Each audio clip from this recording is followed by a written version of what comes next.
He refused every woman until an Apache widow asked, "Do you want a wife? Or just shelter?" The bullet hit the post 3 inches from Cole Harlan's head before he even cleared the saloon door. He dropped to the dirt, drew in the same breath, and fired back at the roof across the street. The man up there tumbled off the edge and landed in the water trough with a sound like a dropped sack of grain. Cole stayed low, eyes moving, scanning every window, every shadow, every alley mouth in the town of Red Gulch, New Mexico. Nobody else moved. He stood up, brushed the dust off his coat, and walked to his horse like he had not just been 2 inches from dead. That was Cole Harlan, 34 years old, no permanent address, no family, no woman waiting anywhere on this earth. Red Gulch had seen men like him before, men who drifted in with a hard look and a horse that had been ridden too long, men who took a job for a season and vanished when the snow came. But Cole had been in Red Gulch for 8 months, which was some kind of record for him. He had a simple deal with Deputy Lou Garrett. He helped keep order in exchange for a small wage, a stall for his horse, and a corner cot at the back of the jail. Nobody asked where he had come from. He did not volunteer the information. Lou Garrett was a decent man, 30 years older than Cole, with a bad knee and a worse temper. He liked Cole because Cole did not talk much and did not complain and did not get confused about what needed doing when trouble started. That was the whole of their friendship, and both men thought it was plenty. The town itself was the kind of place that was always almost falling apart. The buildings leaned. The road turned to soup when it rained and cracked like old pottery when it dried. There were 3 saloons, a general store, a livery, a church that doubled as a schoolhouse, and a doctor who also pulled teeth. About 200 people lived there, plus whatever drifters passed through, plus the occasional army patrol heading south toward the border. To the east, maybe 12 miles out through scrub and red rock, was a small Apache settlement. They kept to themselves. The town kept to itself. There had been no serious trouble between them in 3 years, which was the best anyone could hope for in that part of the territory. Cole had ridden out that direction once, early on, tracking a horse thief. He had watched the settlement from a ridge for a while, seen the cook fires, seen children running between the brush shelters, heard a woman singing something low and unfamiliar. He had not gone any closer. He had turned around and ridden back to town. Now in Red Gulch, 3 separate women had made their interest in Cole plain over the past 8 months. There was Nora Bell, who ran the boarding house and had a laugh that could rattle window glass. She was a widow, early 40s, solid and capable, and she had brought Cole a pie once with a note that said only, "You look like you need feeding." Cole had eaten the pie and left the note on her porch without comment. There was Della Cross, the school teacher, who was young and serious and had the habit of quoting things at people. She had sat next to Cole at a town meeting and leaned in close to say something about the importance of community roots. Cole had stood up and moved to the back wall. And there was Agnes Fry, who helped at the general store and had started saving the best cuts of dried beef for when Cole came in. She had once asked him flat out whether he ever thought about settling down. He had looked at her for a long moment, paid for his supplies, and left without answering. The town had opinions about all of this. Old Pete at the livery said Cole was married to solitude the way some men were married to the bottle. Margaret at the general store said Cole had something broken in him that no woman should try to fix. Lou Garrett said nothing, which was the wisest thing he could have done. Cole did not think about it much himself, or if he did not give the thought any room to breathe. He had learned a long time ago that wanting things was the fastest way to end up with nothing but the wanting. He was good at his job. He was good with a rifle. He slept without nightmares, mostly, and he woke up each morning without anyone needing anything from him. That was not nothing. That was, in fact, everything he had decided to want. In late October, that changed. It started with a raid on a small homestead 6 miles south of town. A family named Porter, husband and wife, and 2 small kids, had their cattle run off and their barn burned. The husband had been knocked cold and did not see who did it. The wife had seen 3 men, horses without brands, moving fast in the dark. She described one of them as wearing a red bandana and riding a paint horse with a missing front shoe. Cole and Lou rode out the next morning. They found the tracks. They followed them north for a while, then lost them on hard rock. Lou's knee was bad that day, and he turned back before noon. Cole kept going. He tracked through the afternoon and into the late red light of evening. The trail bent east, toward the Apache settlement. He did not stop riding. He did not reach for his rifle. He came over a low ridge and saw a camp below, smaller than the main settlement, more like a temporary stop. 3 horses picketed near a fire. He counted 2 men. One of them was wearing a red bandana. One of the horses was a paint. He sat for a long moment. Then he heard something behind him, and something cold pressed against the back of his neck, and a voice said, low and steady, "Put your hands where I can see them, cowboy." He put his hands up. He turned his head very slowly and saw a woman holding a rifle on him, like she had been doing it since she was born. She had dark eyes that did not flicker. She did not look afraid. She looked like she had already decided what she would do if he moved wrong, and she was just waiting to see whether he would be foolish enough to make her do it. "I am tracking 2 men," Cole said. "They burned a homestead south of Red Gulch." "I know what they did," she said. "And I know who they are.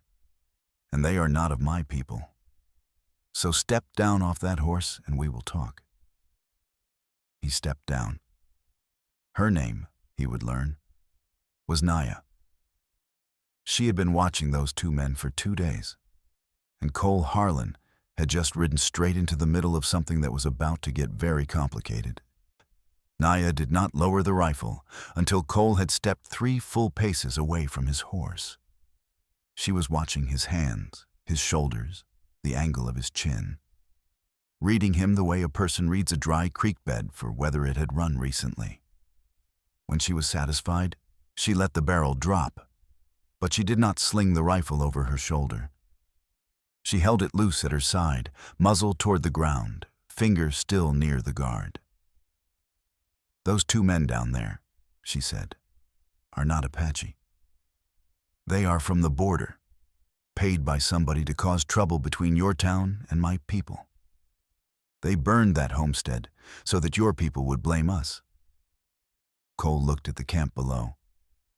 The 2 men were eating, relaxed, not expecting company. "You got proof of that?" he said. "I have been following them for 2 days. I heard them talk.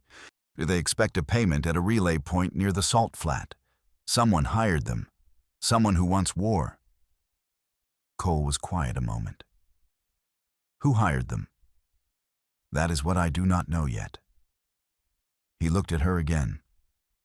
She was maybe 30, maybe a little older. There was something tired behind her eyes. Not the tired of one bad day, but the tired of a long run of them.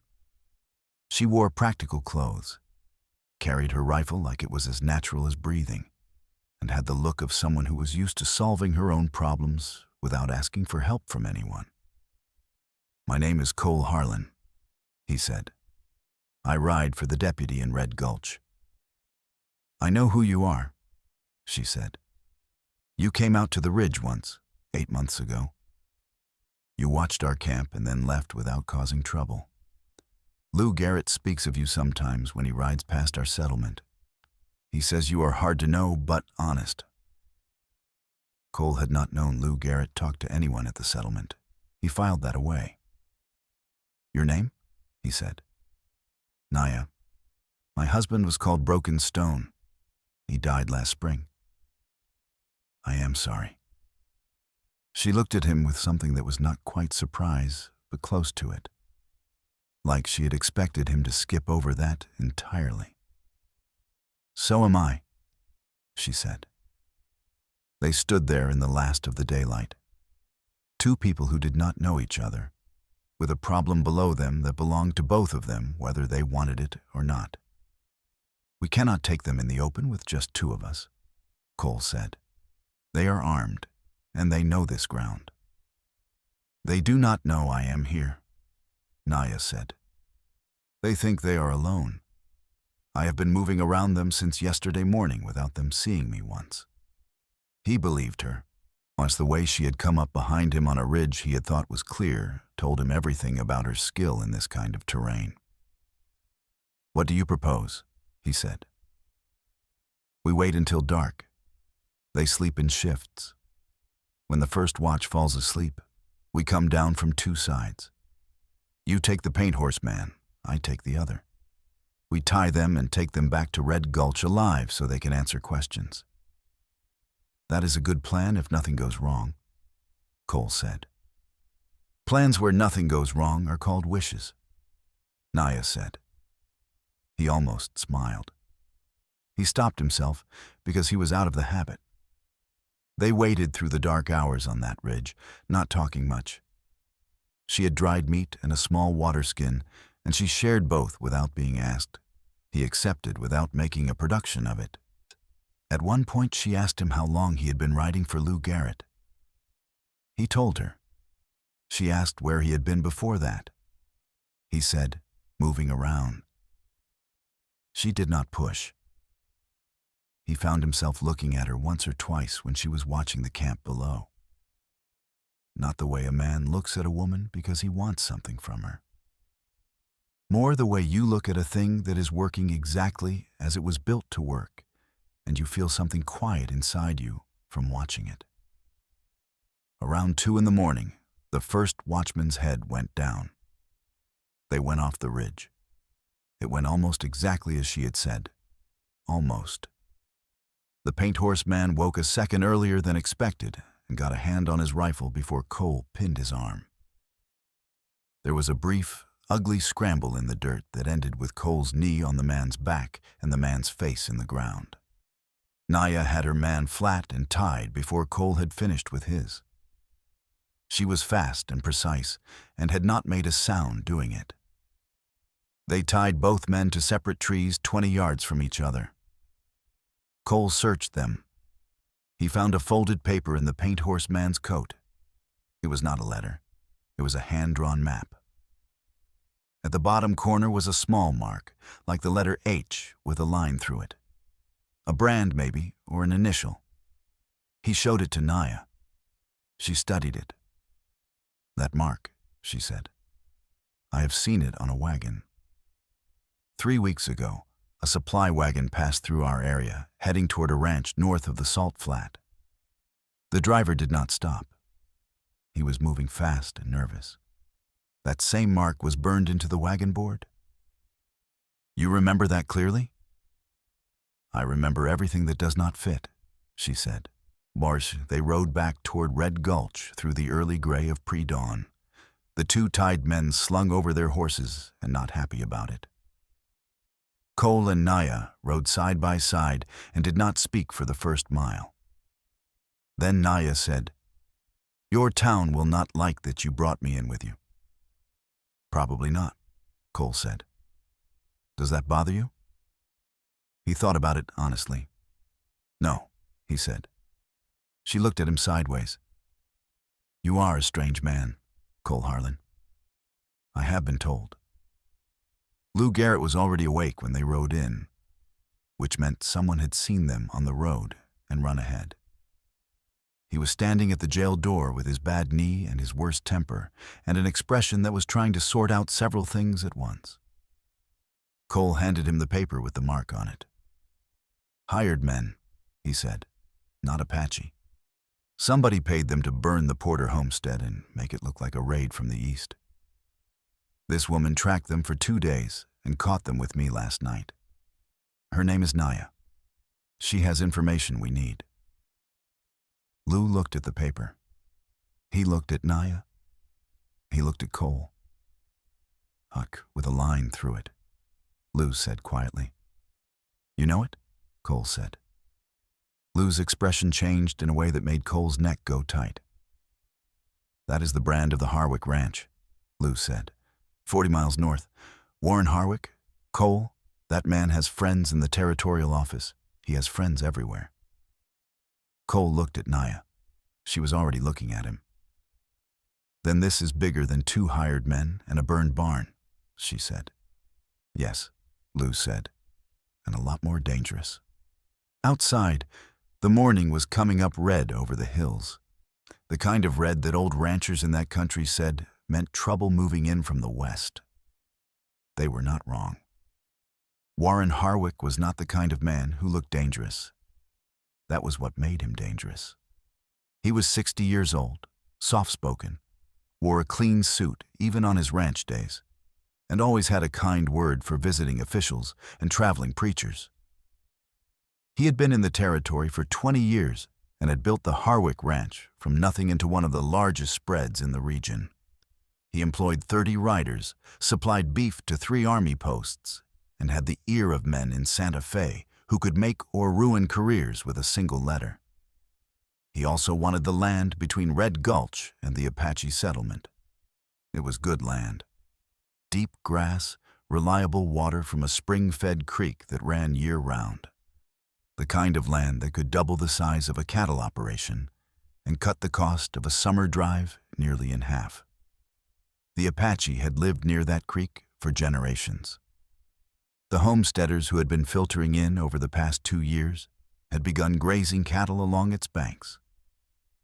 And as long as the Apache and the settlers stayed quiet and got along, no one was going to move either of them, and the land would stay out of reach. So Harwick had decided to stop the quiet. Cole worked this out over a long morning at the jail, sitting across from the 2 tied men while Lou asked questions in his slow and methodical way. The paint horse man, whose name turned out to be Decker, was more scared than he was loyal. He had taken money for a job and had not asked too many questions. But what he did know came out in pieces. There had been 4 of them originally. The other 2 had already been paid off and sent south. The plan had been simple. Burn the Porter homestead, drive off the cattle, make it look like an Apache raid. When the settlers panicked and the army came in, Harwick had people in position to negotiate the land purchase cheap while everything was in chaos. He never planned to stop at one farm, Naya said from the doorway. She had not left. Nobody had asked her to, and Lou had not told her to go. If the settlers blamed my people and there was violence, the army would move my people off the land entirely. Harwick would get everything. How long have you known this? Lou said. I have suspected for 2 weeks, Naya said. I did not have proof until last night. Lou looked at the paper with the brand mark. He set it on his desk. He picked it up again. Warren Harwick has a lawyer in Santa Fe, Lou said. He has a judge he plays cards with. If we send a wire, it gets to Harwick before it gets to anyone who can help us. If we ride to the county seat, it takes 3 days, and he hears we are coming before we arrive. Then we need something he cannot reach ahead of us, Cole said. Lou looked at him. What are you thinking? The army post at Fort Crane. Captain Aldwell? He does not play cards with Harwick, and he does not owe him anything. And he has jurisdiction over hired violence that threatens treaty land. Naya straightened slightly. It was not excitement. It was more like recognition, the look of someone who has been waiting to see whether the other person in the room is actually going to say the right thing. Fort Crane is 30 miles, Lou said. I know, Cole said. I can ride it in 6 hours. Harwick has riders on that road, Naya said. I have seen them. He keeps men at 2 points between here and the fort. They watch for exactly this kind of move. The room went quiet. "Then I do not ride the road," Cole said. He looked at Naya. She met his eyes and understood him immediately. "You want me to guide you through the mesa country east of the road. You know it better than anyone." "It is rough ground," she said. "Slower, and we cannot take your horse. He is too big and too loud for the narrow places." "I will take whatever horse you say." Naya considered this for a long moment. Something was moving behind those dark eyes. Something she was thinking through carefully. Then she nodded once. They left before noon. Naya rode a small, tough horse that seemed to know every rock on the mesa. Cole rode a borrowed animal from the livery, a brown mare of no particular beauty and very good manners. Naya set the pace, and Cole kept up without complaint. The mesa country was exactly as hard as she had said. Dry washes, loose shale slopes, narrow trails that cut between boulders older than any name for this land. Naya moved through it without hesitation. She read the ground the way most people read a written page, quickly and without effort. They stopped once at midday in the shade of a rock shelf to water the horses from a hidden seep Naya knew. She poured water into her hat and let Cole's mare drink from it without being asked. Cole watched her do it and felt something shift in his chest. Not dramatically, not the kind of thing that announces itself. Just a small, quiet shift, like a door that has been closed for a long time, moving a half-inch on its hinges. He did not say anything about it. "How old was he?" Cole said. "Your husband." Naya was quiet for a moment. 38. He was thrown from a horse. The horse was spooked by a rattler. There was nothing to be done. "How long were you married?" 11 years. "And you have children?" "A son. He's 8. His grandmother is with him now." Cole nodded. He felt the weight of what she had said, but did not perform sympathy at her. He just let it sit there between them the way real things sit. "You did not have to come with me," he said. "No," she said. "But if you had gone alone, you would have been seen on the mesa inside an hour. You move like a man who grew up on flat ground." "Kansas," he said. She looked at him. I thought so." They reached Fort Crane as the sun was cutting low and orange through the western gaps. Captain Aldwell was a lean man with a careful face who listened to everything Cole said without interrupting once. He read the map with the brand mark. He read Decker's signed statement, which Lou had written out and Cole had carried folded in his coat. Aldwell set both papers down on his desk. "I know Harwick," he said. "I have never liked him." He called for his sergeant before Cole had finished standing up straight. The ride back was slower. They were not rushing now, and Naya let the horses pick their own pace through the cooling evening. The stars came out one at a time, and then all at once. "It will not be over quickly," Naya said. "Men like Harwick take time to fall." "No," Cole said. "It will not be quick." They rode in silence for a while. "But it will happen," he said. She looked over at him in the dark. "You believe that?" "I believe Aldwell," Cole said. "And I believe you." She turned her face forward again, and in the dark he could not read her expression. But her shoulders had changed in some way he could not name. Like something she had been carrying for a long time had been set down, just briefly, just for a moment. Warren Harwick heard about the Army riders 2 days before they reached his gate. His foreman came to him at breakfast with the news, and Harwick set down his coffee and looked out the window at his land for a long moment. Then he told his foreman to ride to Santa Fe immediately and deliver a sealed letter to a particular lawyer there. Then he told 2 of his best riders to be ready to move the herd north before dawn the following morning. He was a man who had survived 20 years by thinking 3 moves ahead. He believed he could survive this. He was wrong, but he did not know that yet. Captain Aldwell arrived at the Harwick Ranch on a Thursday morning with 6 soldiers and a territorial marshal named Ben Cross, who had been sworn in the previous year specifically to handle land fraud cases. Harwick met them at the gate in his clean suit, calm and smiling, and invited them inside. It was the smile that finished him. Ben Cross had seen that smile before, on other men in other territories, and he knew exactly what it meant. It meant the man thought he could still talk his way out. Cross dropped a second paper on Harwick's table before Harwick had finished his opening sentence. It was a deposition from a ranch supplier 3 counties over.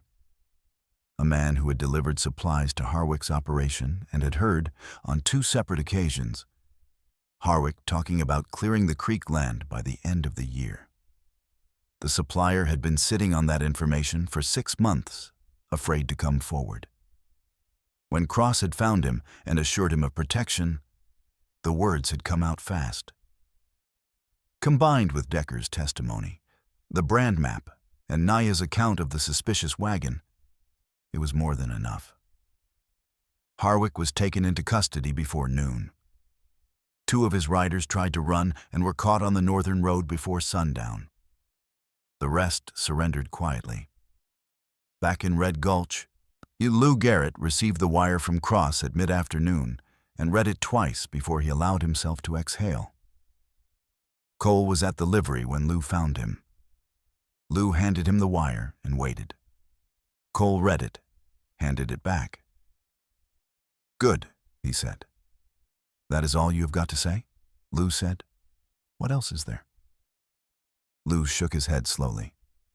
"You know the town is already talking about you and the Apache woman, Naya. They are talking about the 2 of you riding together for 3 days. 2 days, Cole said. "Fine, 2 days. Cole, people have opinions." "People have always got opinions," Cole said. "That does not make them right." Lou leaned against the stable post and looked at him for a long moment. "She is going back to her settlement today. She came by the jail this morning to give her statement to the clerk. She asked about you." Cole turned to look at him. "She asked if you were the kind of man who would take credit for something that was half someone else's work," Lou said. "I told her no. She nodded and said she believed me, but she wanted to hear it from me anyway." Cole stood there with that for a moment. Then he saddled his horse. He caught up with Naya on the East Road, about a mile out from town. She heard him coming and did not stop riding. He pulled up alongside her. "You are going back," he said. "My son is waiting," she said. "Yes." They rode together for a half-mile without speaking. "What Lau told you this morning," Cole said, "about the credit. I need you to know something." "You do not need to say it," she said. "I want to say it," he said. "None of it works without you. Not the tracking, not the mesa crossing, not Aldwell taking it seriously. Without you, Harwick is still sitting at his breakfast table planning his next move, and the Porter family is out a barn, and we are all standing around wondering what happened." Naya looked at him. "You are not a man who says unnecessary things," she said. "No." "So that was necessary?" "Yes." She was quiet for a moment. Then she said, "My people will be safer now. For a while." "For a while is something," Cole said. "Yes, it is." They reached the place where the East Road bent toward the settlement trail. She would go right. He would go straight or turn around. She stopped her horse. He stopped his. She looked at him with those dark, steady eyes that did not give things away for free. "Cole Harlan," she said, "I have a question for you." "Ask it," he said. "There are women in your town who have tried to make a home with you. Nora Bell, Della Cross, Agnes Fry, Lou Garrett talks, I listen." He said nothing. "You refuse them all," she said. I am not asking why. I am asking something different. She held his eyes without blinking. Do you want a wife? She said. Or do you want shelter? The mesa wind moved through the scrub between them and kept moving. Cole felt that door in his chest move again, wider this time. There is a difference? He said. A very large one, she said. Shelter is something a man gets. A wife is someone a man stands next to. I have no interest in being gotten. He sat with that. The honest answer, the one that surprised him a little by how clear it was, came up without a fight. I do not know how to do the standing next to part, he said. I have been on my own a long time. I am not easy to be around. I am not easy either, she said. I am stubborn, and I keep a rifle within reach at all times, and my son will test every limit you have inside the first week. What is his name? Cole said. She paused. Something changed in her face. Not softening exactly. More like something opening a crack to see what was on the other side. Running Elk, she said, though at school they call him Eli. Eli, Cole said. Yes. He looked east toward the hills where her settlement was. He looked back at her. I cannot promise to be good at it, he said. I am not asking for a promise, she said. I am asking for an honest answer to an honest question. The wind moved again. Then the honest answer, Cole said, is that I want to try the standing next to part. And if you are willing to put up with a man who does not talk much and moves like he grew up on flat ground. Naya looked at him for a long moment. Kansas, she said. Kansas, he said. The corner of her mouth moved. Not quite a smile. The beginning of one. Come and meet Eli, she said. She turned her horse east. He turned his horse east. And Cole Harlan, who had refused every woman in Red Gulch and 3 towns before it, rode east into the Mesa country beside a woman who had just told him the truth about himself in 10 words, and felt something in his chest that he had no name for yet, but intended to figure out. The red hills held the last of the daylight. The horses moved together at an easy pace. Behind them, Red Gulch went on being itself, small and loud and full of opinions. Ahead of them, the trail bent through the rocks and out of sight. Eli would test every limit Cole had, starting the next morning, and Cole would not do it perfectly, and Naya would not pretend he had. But there are things that grow better in hard ground. Anyone who has ever worked that country knows it.